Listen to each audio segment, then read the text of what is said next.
अध्याय 10 योग के आसन। शिक्षक बच्चों, कल आपने योगी जी से कई आसन सीखे। उन्होंने आपको योग से जुड़ी कई सावधानियां भी बताई थी। क्या आपको बातें याद हैं? विद्यार्थी: हाँ गुरुजी, उन्होंने हमें समझाया था कि योगासन करने से पूर्व शौच कर्म से निवृत्ति होना जरूरी है तथा खाली पेट ही आसन करें। क्या इसके अलावा भी योगासन करने से जुड़ी और सावधानियां व नियम हैं? शिक्षक: हाँ प्यारे बच्चों, योगासन करते हुए बातचीत ना करें और नाक से ही सांस लें और छोड़ें। कोई भी आसन झटका देकर नहीं करना चाहिए, नहीं तो शरीर को नुकसान पहुंच सकता है।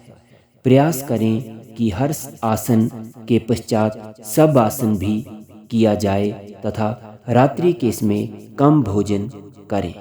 विद्यार्थी: क्या योगासन करने के लिए भोजन संबंधी भी नियम हैं?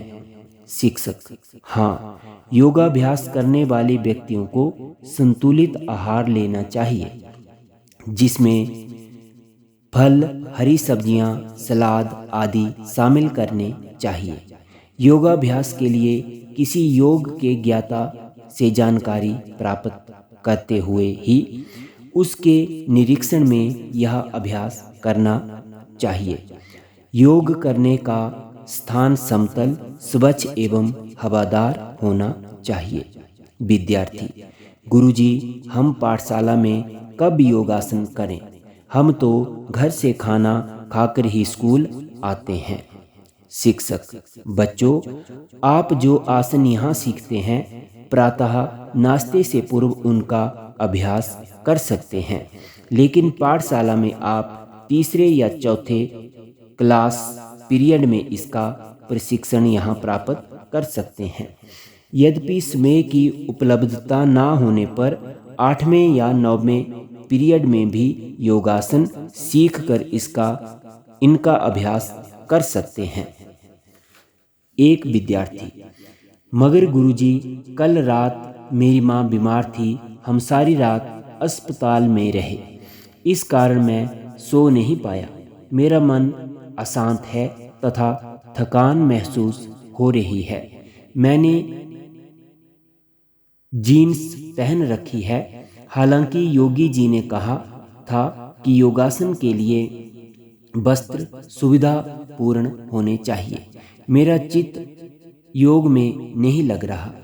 शिक्षक: बेटा, आपके इन लक्षणों से प्रतीत होता है कि आप आज योग करना आपके लिए सुविधाजनक नहीं है।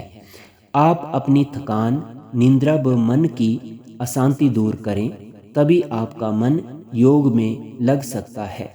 प्यारे बच्चों, यदि आप गंभीर रोग से ग्रस्त हैं तब योग ना करें, परंतु चित्त की एकाग्रता बढ़ाकर मन शीतल रखकर नित्य अभ्यास एवं संतुलित आहार, योग प्रशिक्षक के मार्गदर्शन व 2 आसनों के मध्य में विश्राम करके आप योगासन में कुशल बन सकते हैं।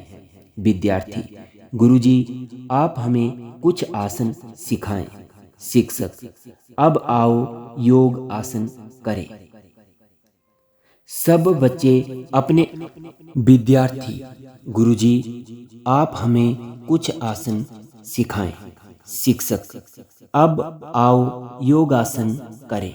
सब बच्चे अपने अपने स्थान पर खड़े हो जाएं। सबसे पहले हम करेंगे ताड़ासन। इस आसन में शरीर की आकृति ताड़ के वृक्ष जैसी होती है, अतः इसे ताड़ासन कहते हैं। सबसे पहले आप अपने दोनों पैरों को मिलाएं और पंजों के बल पर खड़े हो जाएं। अपने दोनों हाथों को ऊपर की ओर करते हुए हथेलियां बाहर की ओर निकालें व अपने शरीर को ऊपर की ओर खींचें। तत्पश्चात पूर्व स्थिति में धीरे धीरे लौटें। एक बार स्वयं प्रयास करें। विद्यार्थी: गुरुजी, इस आसन से हमें क्या लाभ है?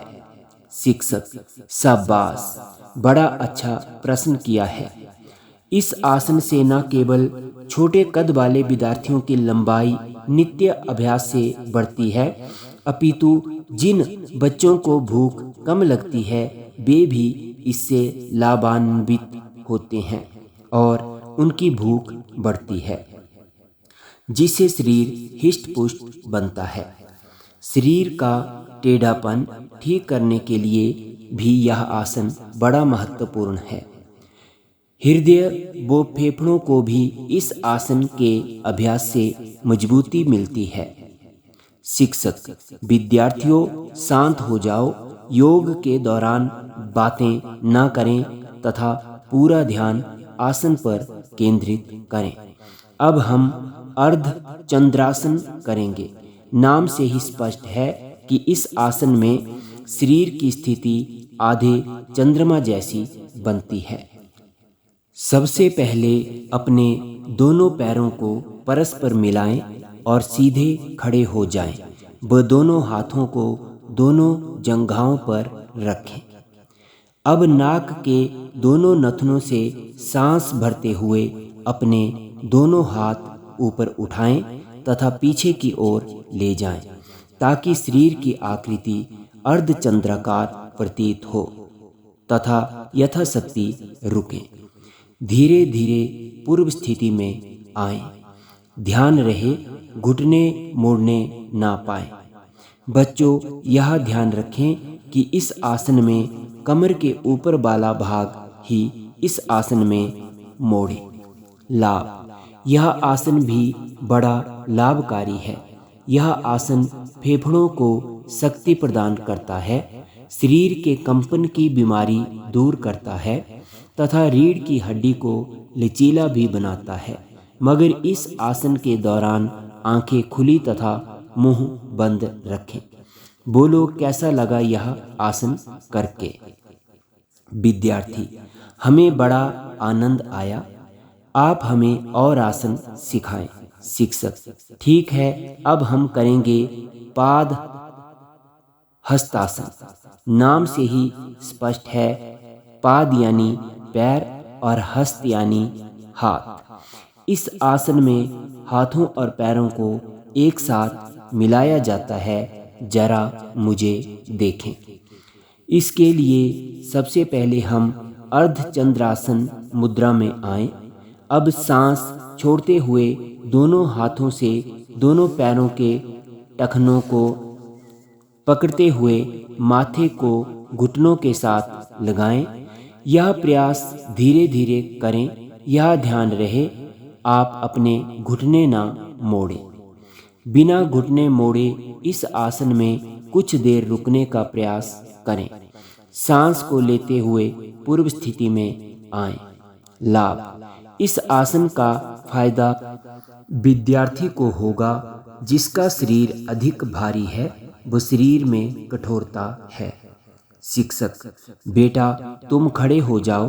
विद्यार्थी: हो मोटू, तू खड़ा हो जा।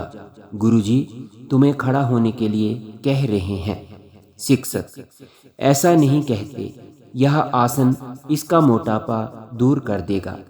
इसके अलावा यह आसन शरीर में रक्त संचार को गति देता है तथा मांसपेशियों को लचीला बनाता है।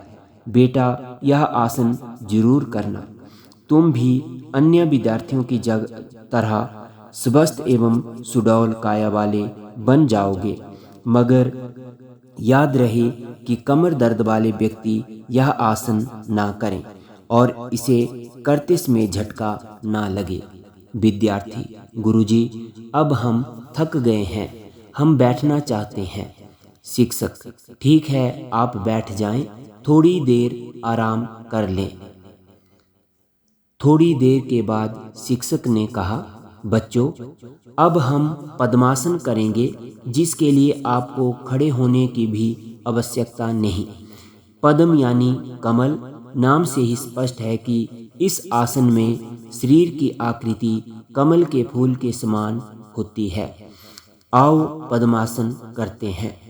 सबसे पहले अपने पैरों को आगे की ओर फैलाएं तथा पंजों को तानें।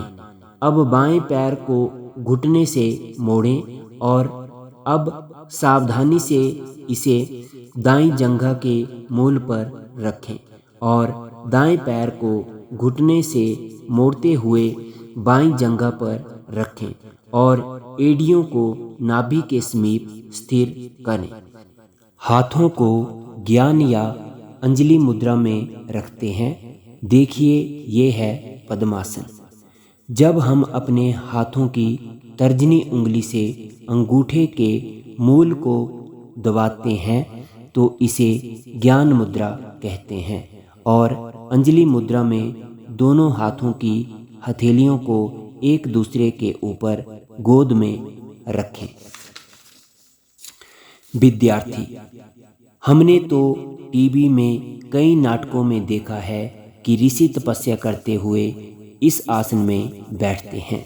शिक्षक, बिल्कुल सही, इसलिए ही यह आसन बड़ा प्रसिद्ध है। इसका लाभ सभी व्यक्ति उठा सकते हैं। यदि हम यह आसन करें तो हमारा स्नायु तंत्र मजबूत होता है तथा वायु रोग एवं घुटनों पैरों से संबंधित रोगों का भी निवारण नित्य अभ्यास से संभव हो पाता है। प्राणायाम तो इसी आसन की सहायता से किया जाता है। पूजा पाठ व ध्यान के लिए इसके प्रयोग के बारे में तो आप जानते ही हैं।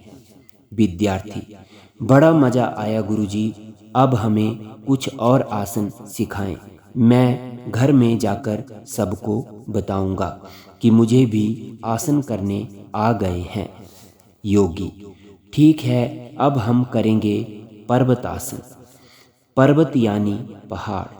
इस तरह पर्वतासन वह आसन है जिसमें शरीर की आकृति पर्वत के समान बनती है। आप पद्मासन पुनः लगाएं। अपने नितंबों को ऊपर उठाओ ताकि शरीर का सारा भार घुटनों के ऊपर आ जाए। अपने हाथों को फैलाएं और इन्हें ऊपर की ओर सीधा ले जाकर हथेलियों सहित पूरे हाथों को मिलाएं। मुद्रा में यथाशक्ति रुकने के पश्चात धीरे धीरे सामान्य स्थिति में आएं। शुरू में कई विद्यार्थियों को दिक्कत आ रही है ना? बार बार अभ्यास करोगे तो शरीर का संतुलन बन जाएगा। इस आसन से पद्मासन से होने वाले लाभ तो मिलते ही हैं, परंतु शारीरिक संतुलन भी विकसित होता है। विद्यार्थी, गुरुजी, यह आसन करके हमें लगा कि हमारा शरीर भी पर्वत जैसा हो गया है। क्या आप हमें और आसन भी सिखाएंगे? शिक्षक, हाँ, अब आप योग मुद्रासन सीखेंगे। यह योग के लिए महत्वपूर्ण मुद्रा वाला आसन है। पद्मासन में अब आप अपने दोनों हाथों को पीठ के पीछे ले जाकर बाएं हाथ से दाएं हाथ की कलाई पकड़ें। दाएं हाथ की मुट्ठी बंद रखें तथा कमर और गर्दन सीधा रखें। लंबी सांस भरें। सांस छोड़ते हुए धीरे धीरे आगे की ओर झुकें ताकि माथा भूमि को स्पर्श करे। भुजाओं को ऊपर की ओर उठाएं व यथाशक्ति रुकें। सांस भरते हुए शरीर को ऊपर उठाते हुए भुजाओं को लयबद्ध तरीके से नीचे लाते हुए पूर्व स्थिति में आएं। विद्यार्थी, ओह, इस आसन के क्या क्या लाभ हैं गुरुजी? शिक्षक, इस आसन से उन लोगों को बहुत लाभ मिलेगा जो मधुमेह और मोटापे जैसे रोगों से पीड़ित हैं। हजारों रुपए की दवाएं असर करें या ना करें, योग का ये आसन उन्हें लाभ देता है। इससे लाखों व्यक्ति इन रोगों से मुक्ति पा चुके हैं और बच्चों, हड्डियों का बुखार भी इस आसन से दूर हो जाता है।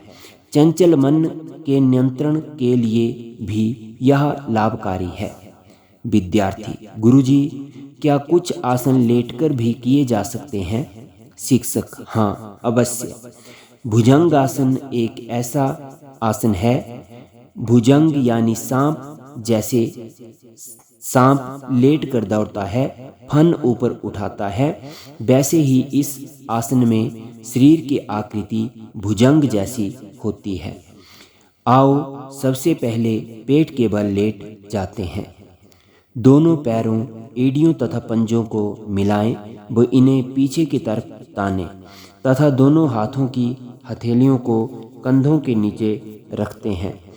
आप अपने दोनों हाथों को धीरे धीरे सीधा करें तथा नाभि से ऊपर के भाग को आगे की दिशा में उठाएं ताकि कमर का ऊपरी भाग फन वाले सांप की भांति प्रतीत हो।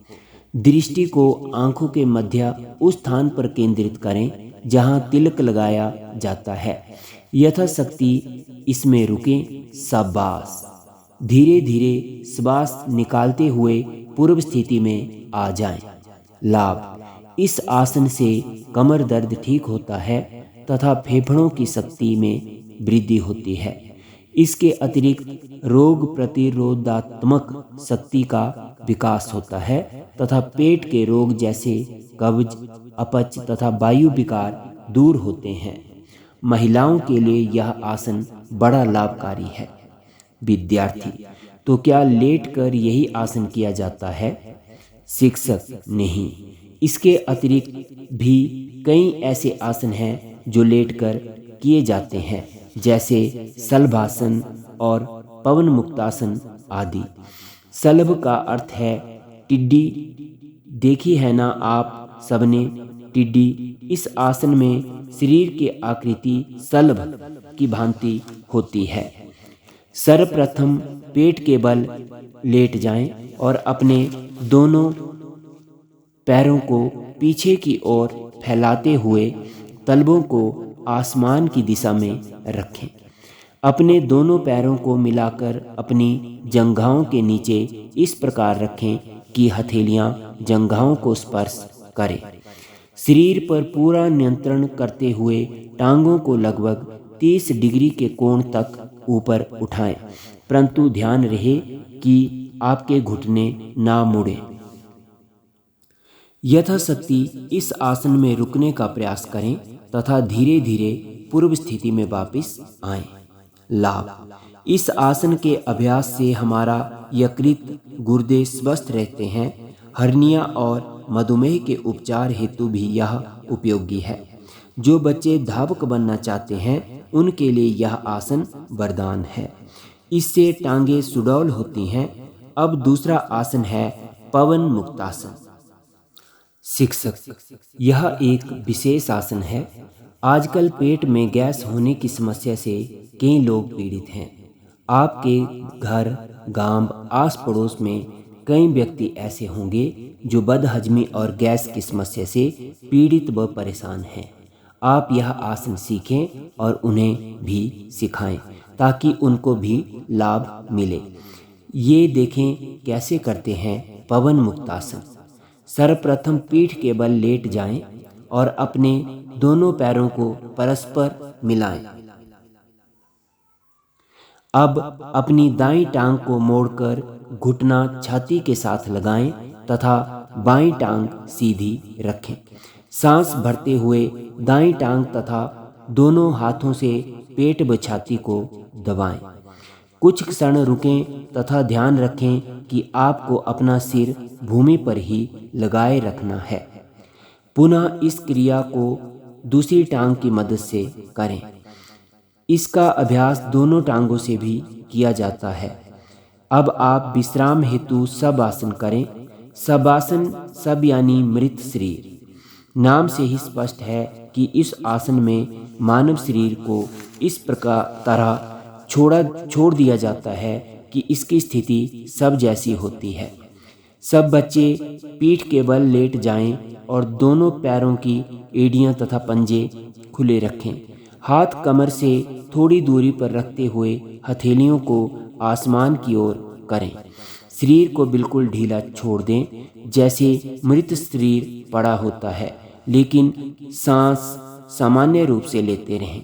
बच्चों, थोड़ी देर इस आसन में रहकर आपको ताजगी अनुभव होगी। अब धीरे धीरे पूर्व स्थिति में लौट आएं। धन्यवाद गुरुजी, आप कल पुनः आकर हमें नए नए आसनों का ज्ञान दें। शिक्षक, ठीक है, मैं पुनः आऊँगा।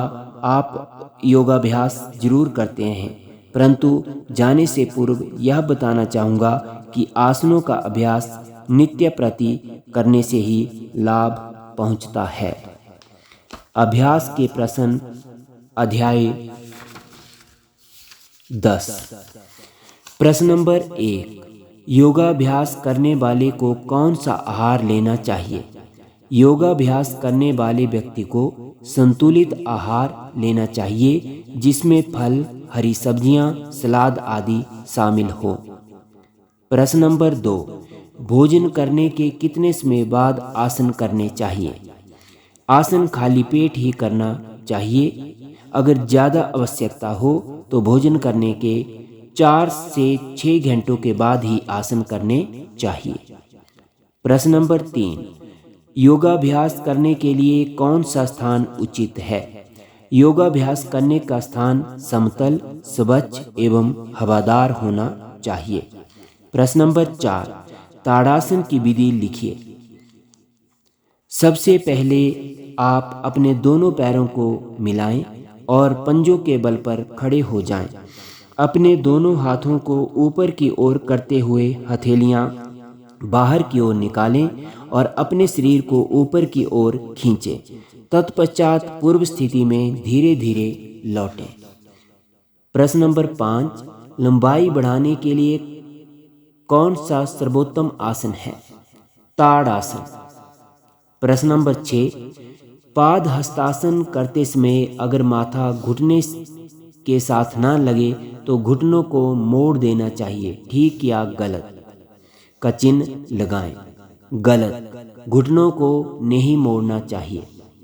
प्रश्न नंबर 7, भुजंगासन पीठ दर्द के लिए कैसा आसन है? उपयोगी या अनुपयोगी? उपयोगी। भुजंगासन पीठ दर्द के लिए उपयोगी आसन है। प्रश्न नंबर 8, निम्नलिखित आसनों में से पेट की गैस के लिए कौन सा आसन अधिक उपयोगी है? सही उत्तर में निशान लगाएं। ताड़ासन, पद्मासन, पवन मुक्तासन। तो पेट की गैस के लिए सबसे अच्छा आसन है पवन मुक्तासन। प्रश्न नंबर 9, पद्मासन के लाभ लिखें। पद्मासन करने के कई लाभ हैं। इस आसन को करने से हमारा स्नायु तंत्र मजबूत होता है तथा वायु रोग एवं घुटनों पैरों से संबंधित रोगों का भी निवारण नित्य अभ्यास से संभव हो पाता है। प्राणायाम इसी आसन की सहायता से किया जाता है।